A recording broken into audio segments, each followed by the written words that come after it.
Hello, everybody. So today we have Mr. Mona Lisa. Woo! As we all know what he did in his life, so let us start from beginning. Mr. Mona Lisa, tell us something about your teenage and childhood. बचपन और जवानी के बारे में क्या बताएं? मतलब जिस उम्र में लड़के एकदम चुस्त फुर्त तंदुरुस्त एकदम हाई टेस्टोस्टेरोन लेवल, मुझे 18 साल की उम्र में सोने के लिए नींद की गोलियों की जरूरत पड़ती थी। ओह, लेकिन मैंने कभी खाई नहीं। क्योंकि मैं शाकाहारी हूँ। How are you in school and studies? पढ़ाई लिखाई में क्या है कि मैं एकदम ऐसा बच्चा था जो ऑल इंडिया रैंक 1 लाकर देश का नाम रोशन कर सकता था। एकदम थर्ड था मैं। मेरी जिंदगी में ऐसी ऐसी भी रातें आई हैं जब मैं पढ़ रहा हूँ और पढ़ते ही जा रहा हूँ रात भर, और पढ़ते पढ़ते मैं किताबों पर ही सो गया। लेकिन मेरी जिंदगी में ऐसी सिर्फ 2 ही रातें आई हैं। स्कूल की एक बार की बात बताएं तो एक बार क्लास में हमें एक लड़का छेड़ रहा था। हम मना किए, वो नहीं माना, वो बार बार छेड़ रहा था।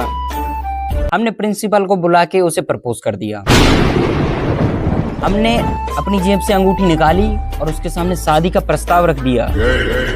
आई लव यू कहकर मैंने उसे समाज के सामने मुंह दिखाने लायक नहीं छोड़ा।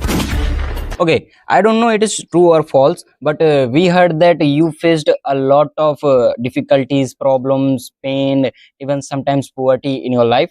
So please describe. दर्द और कठिनाइयां तो जीवन का हिस्सा हैं। और रही बात गरीबी की, तो एक बार हम धोती के लिए कपड़ा लाए। हमने कहा पॉप्स इसकी धोती बना दो।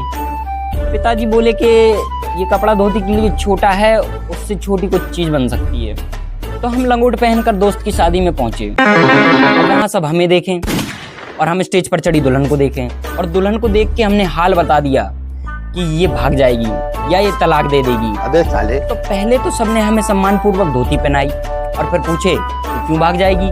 हमने कहा भागेगी क्यों नहीं, इसकी दोनों भौहें जुड़ी हैं। अच्छा। शादी के अगले दिन वो भाग गई। अब फिर सब हमारी तरफ देखें। Then what did you do? अरे करना क्या था, फिर हम भी भागे, नहीं तो सब हमारी भागते भूत की लंगोटी नहीं बना देते। अब आप ही बताइए, अगर आपकी बहन को आपका बहनोई भगा ले जाए तारों के शहर में, तो आप क्या करेंगे? Let's move on to the next question. How are your relatives? एक बार हमारे फूफा आए। हमने फूफा की एंट्री पे फूफाओं वाला गाना बजवाया, ठा ठा ठा दुनिया की ठा ठा ठा। फूफा बोले बुआ को बुलाओ। हम बोले प्यार से बोले बुआ नहीं जाएंगी फूफा। फूफा ने हमें एक थप्पड़ जड़ दिया। फूफा बोले इतना तेरे शरीर में खून नहीं होगा जितना रवि कुमार एक बार में नोट देता है। फूफा बोले मैं चला। हम बोले फूफा इतनी रात में कहाँ जाइएगा, कहाँ ठहरेंगे? फूफा बोले मेरा नहीं कोई ठौर ठिकाना, मैं फिरता हूँ आवारा। दरअसल हमारी बुआ ने 16 सोमवार शिव जी के मंदिर पर जाकर दूध चढ़ाया था, लेकिन बुआ भोली थी। बुआ शिवलिंग की जगह नंदी पर चढ़ाई आती थी, इसलिए